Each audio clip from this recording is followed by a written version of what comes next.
Assalamualaikum warahmatullahi wabarakatuh. Perkenalkan, saya Dianita Utari dengan NIM 2210802014.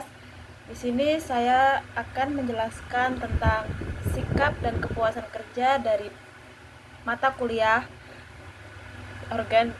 perilaku organisasi kelas D. Simak ya videonya. Pertama, aku akan menjelaskan tentang sikap. Apa sih sikap itu? Sikap adalah pernyataan evaluatif mengenai suatu objek, orang, atau peristiwa. Di dalam sikap ada beberapa komponen. Yang pertama adalah kognitif, afektif, dan perilaku. Saya akan menjelaskan satu persatu dari komponen tersebut. Yang pertama adalah kognitif. Kognitif adalah segmen pendapat atau kepercayaan dari suatu sikap. Afektif adalah segmen emosional atau perasaan dari suatu sikap. Dan perilaku adalah suatu maksud untuk berperilaku dengan cara tertentu terhadap seseorang atau sesuatu. Dalam selanjutnya adalah sikap kerja. Di dalam sikap kerja ini ada apa aja sih?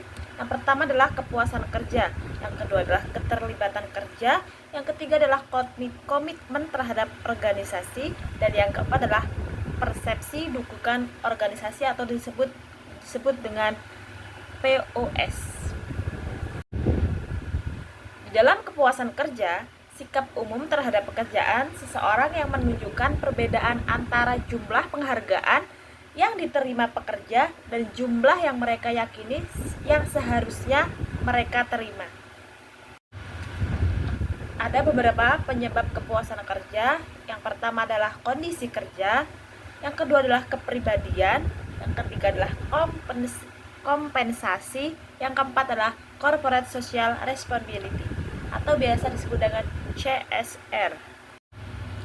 Dan hasil kepuasan kerja itu dinilai dari produktivitas, organizational citizen behavior atau OCB, kepuasan konsumen, dan terakhir adalah kepuasan hidup. Di slide selanjutnya saya akan menjelaskan tentang bagaimana kita mengukur kepuasan kerja. Ada beberapa metode yang digunakan untuk menilai kepuasan kerja dan sikap terkait pekerjaan tersebut. Yang pertama adalah sikap penilaian kuesioner. Skala penilaian ini metode yang digunakan untuk kuesioner di mana responden menunjukkan tingkat persetujuan atau keputusan mereka terhadap suatu pernyataan. Biasanya dalam skala 1 hingga 5 atau 1 hingga 10. Dan selanjutnya adalah kuesioner adalah serangkaian pertanyaan yang sudah dirancang dan ditulis untuk mengumpulkan informasi tentang pikiran, perasaan, atau perilaku individu. Yang kedua adalah kuesioner kepuasan Minnesota atau MSK. Kuesioner kepuasan Minnesota adalah instrumen yang digunakan untuk mengukur kepuasan kerja. Instrumen ini mengevaluasi kepuasan karyawan terhadap berbagai aspek pekerjaan mereka seperti kondisi kerja, gaji, pengawasan, dan peluang untuk maju. MSK ini dapat diberikan dalam bentuk panjang ataupun pendek. Yang selanjutnya adalah Job Description Index atau JDI. JDI adalah alat populer untuk mengukur kepuasan kerja. Alat ini berfokus pada 5 aspek spesifik kepuasan kerja. Yang pertama adalah sifat pekerjaan itu sendiri, gaji, peluang promosi, pengawasan, dan rekan kerja. Responden menilai pernyataan deskriptif tentang masing-masing area ini untuk menunjukkan kepuasan mereka. Yang selanjutnya adalah kuesioner kepuasan kebutuhan atau disebut dengan NSK. Kuesioner ini menilai sejauh mana pekerjaan seseorang memenuhi kebutuhannya. Kuesioner ini melihat seberapa baik berbagai aspek pekerjaan itu untuk memenuhi kebutuhan psikologis atau fisik karyawan. Yang kelima, ada insiden kritis.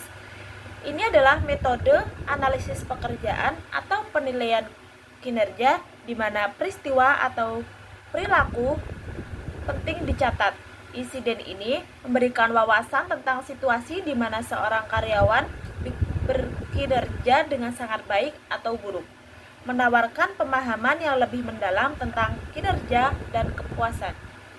Yang selanjutnya adalah wawancara. Wawancara adalah metode untuk mengumpulkan informasi dengan mengajukan pertanyaan kepada seseorang secara langsung atau dalam percakapan terstruktur atau tidak terstruktur. Dalam konteks kepuasan kerja, wawancara dapat digunakan untuk mengumpulkan informasi terperinci tentang perasaan dan sikap karyawan terhadap pekerjaan mereka. Yang selanjutnya adalah perilaku kerja kontraproduktif. Kontraproduktif work behavior atau IWB merupakan tindakan yang secara aktif merusak organisasi, termasuk mencuri, berperilaku agresif terhadap rekan kerja, atau terlambat atau absensi.